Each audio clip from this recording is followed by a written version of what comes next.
जी, तो गुज़िश्ता वीडियो में मैंने आपको कंज़्यूमर नंबर जो है वो जनरेट करना सिखाया। अब इस वीडियो में मैं आपको मोबाइल बैंक ऐप से पंजाब पब्लिक सर्विस कमीशन की फ़ीस पे करके दिखाता हूँ। तो मेरे पास है जो यूबीएल की ऐप, इससे पे करता हूँ। तो आपके पास जो भी है वो ओपन कर लें, तकरीबन मेथड जो है वो सेम ही है। तो आपके पास जो बैंक ऐप है वो उसको आप ओपन करें। तो जी मैंने अपनी बैंक ऐप ओपन कर ली। इसके बाद आपने यहाँ पर पेमेंट का ऑप्शन दिया होगा, इस पर क्लिक करना है। और जी यहाँ पर ये ऑप्शन है गवर्नमेंट ऑनलाइन पेमेंट, तो इस पर क्लिक कर देना है। ये जी इस पर क्लिक किया।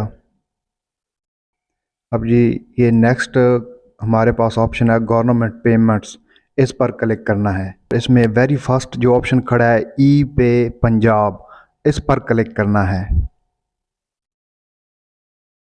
इसके बाद ये सेकंड ऑप्शन खड़ा है एक्साइज एंड टैक्सेशन डिपार्टमेंट, इस पर क्लिक करना है। आपने परेशान नहीं होना, घबराना नहीं है कि हम इस पर क्यों क्लिक करें।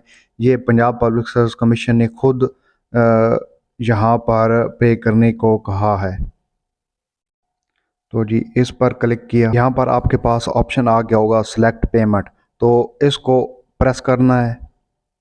ये मज़ीद ऑप्शन आ गए और यहाँ पर जो सबसे आखिर में ऑप्शन खड़ा है टोकन टैक्स फॉर व्हीकल, तो इस पर क्लिक करना है।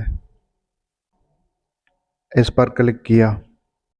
अब यहाँ पर ये आपके पास ऑप्शन खड़ा होगा कंज्यूमर नंबर, इस पर आपने क्लिक करना है।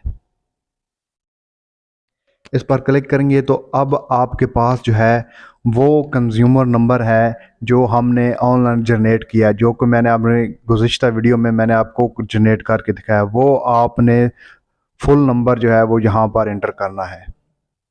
तो जब आप वो नंबर यहाँ पर एंटर कर देंगे उसके बाद ये जो कंटिन्यू का बटन है यहाँ पर ये ग्रीन हो जाएगा, मज़ीद सॉरी ब्लू हो जाएगा, तो इस पर आपने क्लिक कर देना। अब मैं यहाँ पर अपना नंबर एंटर कर देता हूँ और ये इसको कंटिन्यू पर क्लिक कर देता हूँ।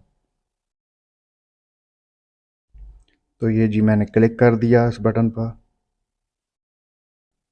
तो जी ये अब देखें 600 रुपये मेरी फ़ीस उन्होंने बताई थी, तो वही 600 रुपये आई है। अब मैं इसको पे करने लगा हूँ। तो जी ये पे नाउ पे क्लिक कर देते हैं। अब यहाँ पर एक जो है मेरे नंबर पर वो मैसेज आएगा वेरीफाई करने के लिए। तो ये जी मेरी जो पंजाब के पब्लिक सर्विस कमीशन की जो फ़ीस है अप्लाई करने के लिए, तो जी ये मेरे सेल फ़ोन नंबर पर भी SMS Punjab public service commission की तरफ से आ चुका है कि आपकी फ़ीस जो है वो ऑनलाइन पे हो चुकी है। तो ये तरीका है ऑनलाइन पेमेंट करने का पंजाब पब्लिक सर्विस कमीशन की फ़ीस का। तो आपको कहीं भी जाने की ज़रूरत नहीं, आप ख़ुद ये वीडियो देख के अपने मोबाइल फ़ोन से ये सारा काम कर सकते हैं। अब नेक्स्ट प्रोसीजर जो है हमने बाकी डिटेल एंटर करनी है पंजाब पब्लिक सर्विस कमीशन की वेबसाइट पर जाके। अब फ़ीस जो है वो पे हो चुकी है। तो अब नेक्स्ट वीडियो में देखें कि हमने प्रोसेस जो है अप्लाई करने का वो कंप्लीट कैसे करना है। तो चलें अब नेक्स्ट वीडियो की जानिब।